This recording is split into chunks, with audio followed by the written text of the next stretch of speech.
سعید جریری نے ابو نضرہ سے روایت کی، انہوں نے کہا میں نے حضرت ابن عباس رضی اللہ تعالیٰ عنہما سے دینار و درہم یا سونے چاندی کے تبادلے کے بارے میں سوال کیا تو انہوں نے کہا یہ دست بدست ہے؟ میں نے جواب دیا جی ہاں۔ انہوں نے کہا اس میں کوئی حرج نہیں۔ میں نے حضرت ابو سعید رضی اللہ تعالیٰ عنہ کو خبر دی، میں نے کہا میں نے حضرت ابن عباس رضی اللہ تعالیٰ عنہما سے دینار و درہم یا سونے چاندی کے تبادلے کے بارے میں سوال کیا تھا تو انہوں نے کہا تھا کیا دست بدست ہے؟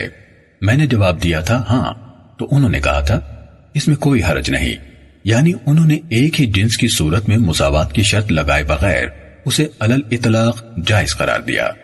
انہوں یعنی ابو سعید رضی اللہ تعالیٰ عنہ نے کہا کیا انہوں نے یہ بات کہی ہے؟